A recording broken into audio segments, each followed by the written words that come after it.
On April 13th, Iran launched more than 300 drones and missiles towards Israel following a deadly Israeli attack on the Iranian consulate in Damascus.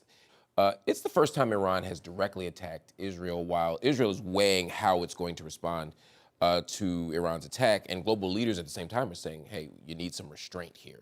The U.S. said that it wants to see these tensions de-escalate and that it wouldn't join Israel in any military retaliation against Iran. Question for me is the U.S. doing enough, though, to restrain Israel? Probably not at some level. I think Israel will do something. It won't be helpful to anything. Israel started this round of escalation with the attack on the diplomatic compound in Damascus. Pretty brazen. I'd say more than pretty brazen, very brazen. Rather illegal, contrary to the Geneva Conventions on attacking diplomatic sites, a clear escalation, and I think clearly intended to pull the U.S. Into a war with Iran, which is probably Netanyahu's dream.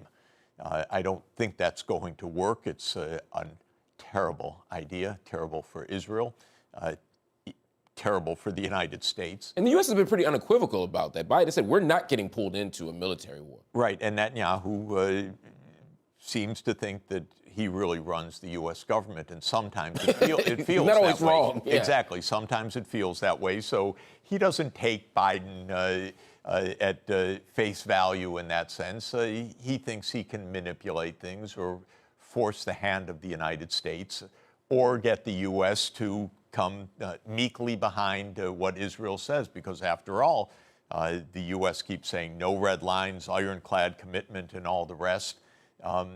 But it's been clear this is not what the U.S. should do and what it wants to do. But Netanyahu is provoking. I do think, again, though there are some serious uncertainties about what really happened with the Iranian attack, it seems more likely than not that there was some pretty bad news for Israel in that several apparently hypersonic missiles got through and hit their targets. That's got to be absolutely alarming for Israel. So I think purely on a military calculation, this was not a good week for Israel. And also in terms of the perception of Israel, prior to October 7th, there was an idea that they were almost impenetrable, at least at home. And now the fact that Hamas was able to sort of successfully breach the borders, the fact that, we see things going on all around the globe that makes Israel look weak, does that provoke Israel to engage in more aggressive activity? Well, I think it has deeply called into question the strategy and the tactics of this particular cabinet. This is an extremist, nationalist Israeli cabinet, the most extremist in history. It does believe in a greater Israel. It does believe in permanent apartheid or worse, ethnic cleansing, or whatever is needed for Israel to keep its control and to prevent a Palestinian state. And what is happening is that fundamentally the world does not support that agenda. The world, even the United States, and I would say the American public, is pretty aghast at what they've seen. And even the political class in the U.S., which is absolutely, typically 100% behind Israel, is shocked and not going down that line. So Israel's got itself into a terrible mess because of its extremism, doesn't know what to do. Netanyahu's normal modus operandi is when you're in a mess, escalate. And that, I think, is still probably odds on to what they'll try to do. The U.S. has historically taken a very aggressive stance toward Iran, including pulling out of the Iran deal in 2018. For decades, they've imposed economic sanctions under multiple presidents, with more announced after the attack over the weekend. The U.S. has also allied with Israel and Arab countries like the UAE, Jordan, Saudi Arabia, all against Iran. Has U.S. policy in the Middle East enabled the possibility of a wider war? Well, I think the first point, the most decisive thing that's happened vis-a-vis Iran is that Iran and the Kingdom of Saudi Arabia have had a rapprochement. They're going to be together, it seems, in the BRICS, in this enlarged grouping, although with Saudi Arabia it's not 100% clear that that's the case, but definitely there has been a diplomatic reconciliation of sorts. Israel's war in Gaza, which has been so much more shocking and devastating than people would have imagined, have really pushed Iran and the Arab world closer together, not farther apart, despite what Israel hopes and what U.S. strategy has been. So I don't think that the U.S. And Israel can maintain any kind of coalition with the major Arab countries against Iran at this moment. Israel is making that absolutely impossible because of Israel's extremism. That puts the U.S. On the back foot vis-a-vis China, for example, which has been diplomatically extremely successful in the Middle East. It was interesting in the UN Security Council session after the Iranian attack, you also heard, even from an American ally as close as Korea, some words of caution against Israel that you would not normally have heard. Korea depends on the Middle East for its energy. It does not want this thing to explode. So I think at the core of this is a failed Israeli political strategy. Not a failed U.S. Middle East policy over decades. Well, more fundamentally, absolutely, the U.S. has enabled a failed Israeli strategy, a terrible one. So I do completely agree that that the U.S. policy in the Middle East is failing terribly. It's leading to wider war. Even if the U.S. wants to restrain that, it's not restraining the wider war. Why? Because at the crux of this conflict is an unsolved political problem with Israel and Palestine that absolutely needs to be solved. And all of the anti-Iranian dimensions have a very large source in the Palestine-Israel conflict, after all. There's no intrinsic reason why Iran would be the great enemy of the United States. Even with all the history, the U.S. has a lot to apologize for to Iran, starting in 1953 with the overthrow of the democratic government and the installation of a police state, after all. So there could have been a rapprochement between the U.S. and Iran. I've always wanted that. I thought the U.S. should have signed the JCPOA and implemented it. And of course, that was subverted by Trump. Biden was weak, as he has been in so many areas, of not bringing that back to life. Biden has been weak in allowing Netanyahu to continue his extremist agenda. And here we are with massive failures building up, not just in the Middle East, but we have crises all over the world. And I would say it's because U.S. foreign policy is out of date, outmoded, and with weak leadership. You talked about this sort of enduring problem in the Middle East, specifically in Israel-Palestine. There's been a lot of renewed interest in Israel-Palestine, specifically around the so-called two-state solution. Yes. The U.S. has always said they've supported the two-state solution, whatever that might mean to them. And they have always articulated that as a kind of pathway toward Palestinian statehood. They want Israel and Palestine to negotiate directly in this regard. That's been a U.S. position. You know, I'm not sure how viable or possible that is. Well, you know, my thought is, okay, yeah, there have been negotiations now for decades. We're done with that phase. Now we implement the two-state solution. Right. It's been clear all the way back to the Six-Day War in 1967 what the outcome has to be, which is a state of Palestine on the pre-war borders and a state of Israel, and they're living side by side. They may not like each other. Maybe there's a barrier between them, but there are two states. And this has been clear for 57 years. The U.S. has said— Let me push back on that for Yes. two reasons. One, there seems to be a growing sense in the global community, and certainly among Palestinian civil society, that the two-state solution is actually not only undesirable, but non-viable. Right. Because of settlement expansion, because of Israel's refusal to stand down on this claim of greater Israel, all of it is ours. That really there's a one-state reality that can only be repaired with a one-state solution, a single secular democratic state. Yeah, I think that right now there's an overwhelming sentiment in the world to implement the two-state solution, which has been on the table and is embodied in probably dozens of UN General Assembly and Security Council resolutions over many, many decades. On both sides of this divide, which is a terrible, brutal divide, there is a one-state solution. Of course, many in Palestine say one state, Palestinian majority, and that's it. On the Israeli side, we know this current government is for one state, completely an Israel-dominated state.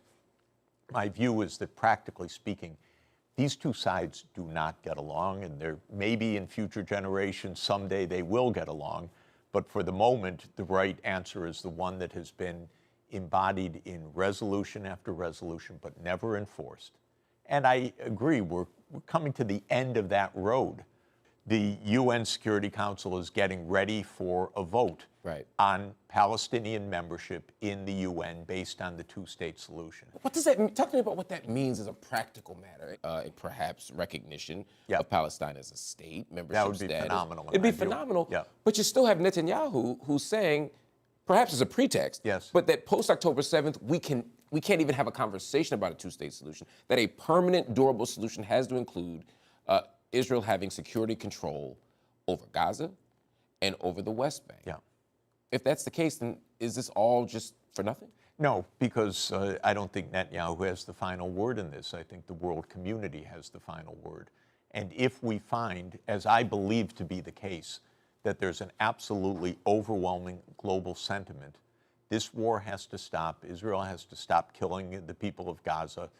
The two sides do not have to trust each other, love each other, like each other, even tolerate each other, but they have to coexist side by side without the killing. I think that this means saying to Netanyahu and this extremist government, if you can't implement that, it's going to be a different one onward, but this is the will of the international community under the UN Charter. And that, I believe... Israel doesn't find the UN Charter very persuasive. Yes, but Israel depends entirely on the U.S. backing to repudiate the UN Charter. So that's the point that I want to drill down on a little bit. It seems to me that it's far more important for the United States to assert its power than for the international community. Israel says, hey, ICJ, we don't care. ICC, we don't care. Geneva Conventions, not so important. But if Biden makes that call and says, hey, no more money, hey, no more vetoes. I would put even more explicitly, just no more bombs. Fair enough. You can't fight tomorrow without our munitions, which is literally the case. So I think that's right. The U.S. will not do that just on its own by saying, oh, it would be nice to have a two-state solution. It will not do that. On the other hand, if the overwhelming global majority says that's the right way, then the U.S. has a different choice. Hasn't that always been the case? I mean, for the last few decades, hasn't the global community effectively spoken out against the settlements in the West Bank, effectively said that funding for Israel should be conditional upon human rights abuses going away, but we still see the siege in Gaza? Yes. The international community hasn't been unclear about this. No, I agree. It has not been unclear, and the U.S. has been temporizing, protecting Israel, and delaying up until now. Now we have, I believe, a genocide underway. I think it is absolutely a disaster. And I think the world community is more alarmed and more shocked and more saying, if we are anything as a world community, we have to implement what we've said. An example, the vote on membership is a vote that should have happened 13 years ago. Absolutely. Because this was an application by the Palestinian Authority in 2011 for membership. When you make that application, it goes to an admissions committee, a new members committee, which is constituted by the UN Security Council. They did all the work. They said Palestine qualifies. The U.S. blocked it. And the U.S. blocked it saying, It's not quite right now, not quite time. But take observer status. That's pretty good, and soon enough you'll be a member. Now we're 13 years later. There is a genocide underway in Gaza. There is the risk of a wider war. It's true. You could say, well, Mr. Sachs, wasn't all of this true 13 years ago? I would say, yes, it was true 13 years ago. But 13 years later, the dangers to the whole world are much greater, and the prevarications of the United States are so much more evident as well. So to my mind, I want to give another push. Okay, United States, you said back in 2011 it's going to happen quickly. We're farther and farther away because you have backed something that is against international law. You have sided repeatedly on the ground with Israel, even though it's direct violation of the UN Security Council resolutions. I want to push so that we actually live like responsible grown-ups, saying what we say, we do. We have international law, we apply it.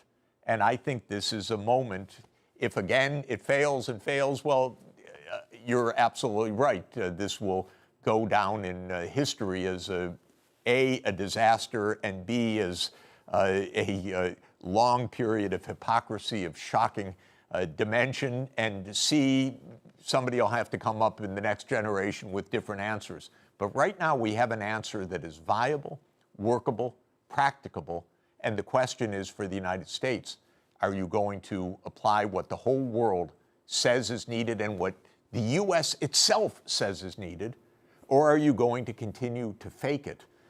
My basic argument to the U.S. is it's no good for the U.S., but it's also no good for Israel. Israel's legitimacy is shot by all of this. You go around the world, as I do all the time, people are aghast at what Israel is doing, and young people around the world are saying, what the heck is this? This kind of government has no legitimacy at all. And so Israel needs to change for its own survival. That's my own view. That's an interesting question that you raise. You know, is it time for Biden and maybe other U.S. politicians to change course? I mean, there's a way that Biden is simply following the course that every presidential candidate has followed. You stand with Israel. There's no daylight. That's it. There's nothing between us. But now there's a generation of voters that are looking at this differently. I would say since Operation Cast Lead, certainly since Protective Edge, people have said, wait a minute, that's a lot of killing. That's a lot of death. You're absolutely right. This is the first time that the American public has really focused on this in a very long time. And what they're seeing, they don't like. And the politicians are shocked. Yeah. Politicians don't like kind of hanging out where the public isn't. Yeah. But they've been so trained. A guy like Biden, I mean, this is decades, never show any daylight between Israel and you. It's like a certain kind of fundamentalism I'm watching here. That's the first rule. Yeah. Not a word, not a peep. And he's pretty much sticking to that, except for we hear the gossip of what he calls Netanyahu, et cetera, et cetera. But the leaks. I call those press leaks. Exactly. but on the public pronouncements, it's the old school. Now, if Biden's not old school, what is he? I mean, he's completely old school. But what's shocking for them is it doesn't play. Yeah. It may play with some big donors, but it's not playing with the public, and they got to worry about the public. After all, at some point, what the public thinks matters in this country, especially in a November election. Absolutely. Talk to me about the short term. We understand the kind of long-term goals here around statehood, around kind of creating a kind of global peace. But in the short term, people are dying and Absolutely. People are starving. How do we get to a ceasefire right now? The reason we don't have a ceasefire right now is actually the long term, strangely enough. There's no endpoint even agreed. That's why Israel won't even agree to a permanent ceasefire. It says maybe ceasefire for 3 weeks or 6 weeks. Hamas says, well, that just means they're going to come back and slaughter us 6 weeks from now. Why doesn't Israel agree to something longer? Because then people ask, well, what is longer? And when Israel says, well, we're in control, no, that can't be longer. That's not an answer. So you have to have a point on the horizon where you're heading. That's why I want to clarify that by saying two-state solution, Palestine, member of the United Nations. We know where we're heading. There are a lot of details to work out in implementation, but we know where we're heading. So we're not arguing, BB, about that anymore. It's not what you care, what you say, what Smotrich says, what Ben-Gvir says about 2 states, 1 state, 3 states, greater Israel. That's done. The world's spoken. We know where we're going. Now we have to stop the fighting. To my mind, that will become absolutely directly more clear once that direction is settled. So I see it actually that many times, if even you want to start your hike up the mountain, you have to know where we're heading so you know what path you're going to follow. Once Palestine is voted in, I hope this week, really hope the United States does not block this again, because it would block it standing against the entire world. That may be political community. suicide for Biden. I think it would be. And so I'm hoping they have enough sense. Of course, these advisors need to recalibrate everything that they ever learned in politics, but they need to get this right. Then, okay, what's the point of the war anymore? Because now we have Palestine entering the UN. By the way, the clause is as a peace-loving nation. You have to accept the UN Charter. You enter as a peace-loving nation. That actually means something. It means that all of the countries in the region are oriented towards Israel's security as well as the Palestinian state security. So everybody has to take practical steps as soon as that happens. The Saudis, UAE, Qatar, Egypt, Jordan, and Israel and the United States, all the rest. Okay, we have to stop the arms flows. We have to stop the killing. We have to start with the emergency services once again. We have probably 1 million people on the brink of starvation right now, so there needs to be massive, massive infusions of emergency food aid. Of course, this could start immediately if there is a political framework. There is not going to be a political framework on a process in which it's surely not this Israeli government, but I don't think any Israeli government in the near future is going to, quote, negotiate this. But the world can say, this is international law. This is how it's going to be. Stop your dreams of greater Israel. We're moving to the two-state solution. To that point, I'm going to ask you to pull out your crystal ball for a moment. If the global pressure mounts the way you're describing, do you see U.S.-Israel relations changing? Do you see U.S. policy toward Israel fundamentally shifting? Fundamentally, it has to shift because it can't give a blank check. The current policy is, Israel, you tell us what you want, we stand with you ironclad and ship the money your way. That's an impossible policy. All you do if you're a big power like the United States and you tell another country that's dependent on you, you choose everything. All you do is invite the craziest kind of extremism, because they say, we got the U.S., we manipulate the U.S. Bibi thinks he runs the U.S. And you know, as we said, he's got some evidence on his side up until now. The U.S. has to put some clear markers on this.